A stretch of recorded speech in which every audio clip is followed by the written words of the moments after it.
Hello everyone, welcome back to my channel. It's me again, Aisha Tariq, Filipina wife in Kashmir, Pakistan.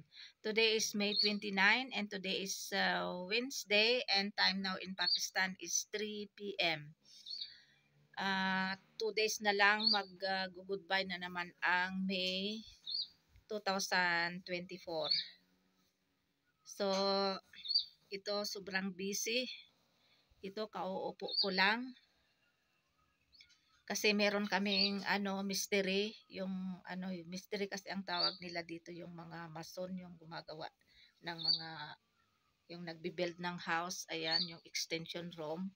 So ito in-stop nila kasi kulang yung yung materials like yung reta means yung buhangin ba. So walang sasakyan na magdadala dito.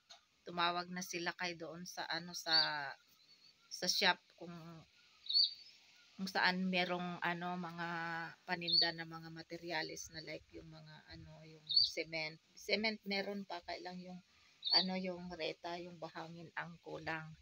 So baka bukas i-deliver, wala kasi daw sasakyan.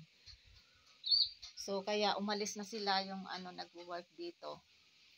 Bukas uli pag may materyales. So ang kulang na lang dito ay yung flooring di pa tapos o kasi kulang yung materials na buhangin. So ang susunod diyan pagkatapos ng flooring uh, tawag diyan yung plaster diyan sa mga blocks. So alhamdulillah talaga itong matagal nang pinaplano na gawin na extension room na na talaga na umpisahan na. So inshallah matatapos ito bago mag Eid yung yung Bakra Eid. So alhamdulillah talaga sa aking bayaw na nag-sponsor nito itong ito extension room. So siya nga pala guys, kahapon hindi ko nakayanan yung sakit na aking naramdaman kasi 4 times na itong nag-attack sa akin. Last na attack ko ay nung last February. Sobrang yon pero okay naman yung kasi 2 hours yon na nagtiis ako ng sakit. Pero ito talaga itong pang 4 times ay hindi ko nakayanan hanggang sa nag-start yung aking sakit noong before yesterday night around 10:30 p.m. So tiniis ko yung sakit hanggang umaga, hanggang hapon, kahapon hanggang siguro mga 5:30 na yon, hindi ko talaga nakayanan. Kaya sinabi ko sa asawa ko na kung pwede punta ako ng doktor, check up para bigyan ako ng gamot.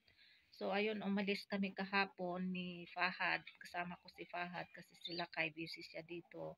May kambing din, tapos si Langga, nag-alaga kay si Fatma nag-alaga kay Langga. So kami ni Fahad ang umalis, siguro mga 5:30 yon umalis kami dito kahapon ng hapon kasi hindi ko na talaga makaya yung sakit. Kaya unang-una pumunta kami doon kay Dr. Jawid, yung dati na doktor ko noon, at kay doktor kay noon kay Langga sa kanyang epilepsy, kaya lang sarado. Tapos pumunta na naman kami doon sa Nawas Hospital ba yon? Sarado din.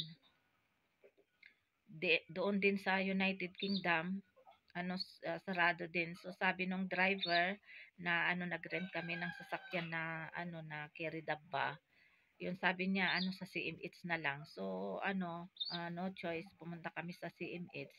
Ayun, pumasok na kami doon. Daming tao doon, crowd talaga, daming mga pasyente. So pumasok kami doon sa yung parang reception yon, tapos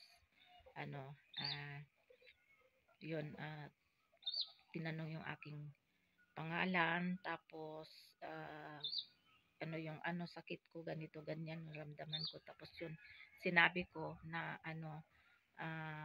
last night sabi ko sa kanya ano na sobrang sakit yung aking stomach, parang ito parang ulcer yata o kaya gastric abdominal pain ba. So yun, tapos sabi niya may sinulat siya doon sa aking prescription na pumunta ako doon sa nurse. Pinapunta ako doon sa nurse. Ay, hindi pala. Pina-ECG muna ako. Ayun. Nagpa-ECG ako. Tapos, pagkatapos ng ECG, bumalik ako ulit doon. Tapos sabi niya, okay naman yung ECG mo, normal. So, sabi niya, pinapunta ulit ako doon sa nurse. Sabi niya, magpa-drip ka. Ayun, nagpa-drip ako dito sa right, dito sa aking kaliwa. Yung dito, oh. Ayan, madali lang naman kasi makuha kasi may maraming ugat na pagkukunan. So ayun, pagkatapos kunan itong dugo ko ng drip, pumunta kami doon sa may section doon na yung report. So naghintay kami doon ng 1.5 hours kasi yung yung report ng aking ng ewan ko ano yung chinek nila. So after that naghintay kami ng 1.5 hours, tapos nung lumabas yung aking report. So bumalik kami ulit doon sa sa reception area. Yung dating nag-check sa akin, lalaki pa yun, tapos nung bumalik na kami ay babae na kasi siguro by shifting yun sila. So yun, binigay ko yung yung report at saka yung prescription. Tapos yun, binasa niya, sabi niya meron daw akong urinary tract infection. Tapos yun, niresetahan ako ng ng medicine for 1 week na i-take ko yun. Tapos yun nga yung aking yung sakit ay yung yung gastric na parang ulcer na abdominal pain. Naalala ko noon yung tatay ko nung maliit pa kami, elementary pa ako noon. Grabe, ito yung kinamatay niya yung ulcer. Pag sinusumpong yun yung tatay ko, lalo na paggabi, grabe yun, namimilipit sa sakit. Tapos dumadaing siya na kaya naalala ko talaga, kaya dumadaing talaga ako nung nang masakit. Kasi masakit talaga, hindi mo talaga ma-feel yung yung nararamdaman mo. Ewan ko kung sinong nakarelate itong na ito, itong ulcer na ito. O kaya gastric pain. So, hindi ko na talaga nakayanan. Tapos nung matapos na ang lahat, nakauwi na kami ni Fahad dito mga around 11 o'clock na. Kasi kasi umalis kami dito, tapos naghintay pa kami doon, tapos Raulacot to hanggang dito. Ayun, nakabalik kami. So yun, niresetahan ako ng ng medicines. Nag-take ako kagabi at saka ngayon. Ayun, okay naman, inshallah, sana hindi na babalik yung aking itong gastric o abdominal pain, at saka yung maging okay itong aking urinary tract infection. Hindi ko alam, meron pala akong infection ng urinary. So inshallah, sabi nung no issue daw, binigyan niya ako ng medicine for 1 week. At saka itong aking naman gastric pain o kaya abdominal pain, inshallah hindi na ito atake kasi pang 4 times ko na ito. Kaya ako talaga yung nagmana sa aking tatay na meron ako nito. Hindi ko na talaga nakayanan. Dumadaing talaga ako sa sakit at umiiyak ako. So, yun, nag-take ako pagdating ko kagabi. Hindi na ako kumain. Lang ako, nag-bread, 2 slices of bread, tapos pinalamanan ko ng ng mayonnaise, tapos inom ng tubig, tapos nag-inom ako ng gamot. So kaninang umaga, yun, nag-take ako. Sana hindi na wala ng hindi na masakit yung aking tiyan. Yung dito ba banda o yung kasukasuan yung dito, ang sakit ba? Yan. So, alhamdulillah, sana hindi na bumalik. Noon naman last year November, ito naman yung aking sakit noon, yung dito kaliwa. Yun, nagamot naman. Yung yung spinal cord, yung yung parang may naipit na ugat, pero yun nagamot din. Pero ito na naman ang sunod. yung ano, yung first, second, third, nakayanan ko pa yon yung sakit. Pero itong pang 4 times talaga hindi ko nakayanan. Masakit ano, nag-i-stop siya pero sandali lang tapos balik uli. Tapos ano, may tinitake akong insulin. Yun, pinakita ko nga yun sa doktor. Sabi niya, stop all this medicine. Sabi niya, yun, niresitahan niya ako ng ano, ng 2 syrup yon, at saka 1 capsule, at saka ano, basta ano, ipakita ko yung ano, yung niresita sa akin na gamot. So inshallah hindi na ito babalik, kasi kung meron ka talagang sakit, hindi ka talaga makatrabaho. Buti na lang kahapon, meron din akong yun nga, naggagawa dito kahapon ng tanghali. Buti andito si Fatma, walang pasok kahapon kasi strike nga. So siya yung nagluto kahapon, nakahiga lang ako tapos sinasabihan ko kung ano, ganito, ganito, ganyan. Yung niluto niya kahapon ay ano, yung ulam na niluto ko kahapon para sa mga mason, mystery, ay ano, yung ampalaya at saka potatoes. So ayun, masarap naman yung luto ni Fatma kasi sinasabihan ko ganito, ganito, ganyan ang pagluto. So ayun, alhamdulillah, sana hindi na bumalik itong aking sakit. Mahirap talaga yung may naramdaman kang sakit, mahirap talaga ang ano, magtiis. Okay naman, maganda naman yung ano, yung hospital, yung CMH dito, branch ng Rawlacoot. CMH means Combined Military Hospital. So maganda naman yung mga ano doon, yung mga doctors, nurses, may ano, okay naman yung pakikitungo nila.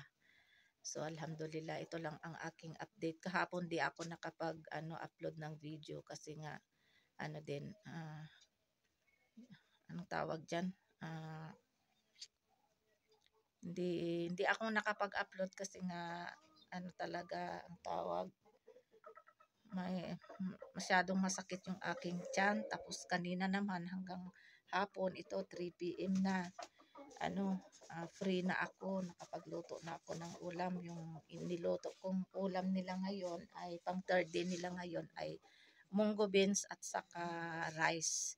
So nung first day nila, nagluto ako ng ano, ng chicken curry with chapati, and then kahapon nga yung ampalaya at saka potatoes and ano, chapati. Yung chapati sa bazar, and then ngayon rice. So ewan ko bukas uli kung ano yung recipe ko. So alhamdulillah, at least nakapunta ako ng ano, nakapunta ako ng CMH. At least alam ko yung aking sakit at nakapag-take ako ng gamot. Pero at least hindi naman sumakit na simula nung kagabi na nag-drip ako. May ano naman, may benefits yung drip at saka yung gamot. So ito lang ang aking update ngayon. So thank you for watching and see you again sa aking ano, next video. So ito yung niresita sa akin, 2 syrup at saka ito yung capsule, 400 milligram ito para sa ano, ito sa urinary tract infection ko, at saka ito naman yung capsule para sa aking ano, abdominal pain o kaya gastric o kaya ulcer. Saka ito naman yung prescription, ayan. Meron ding ano, constant pain reliever din ito.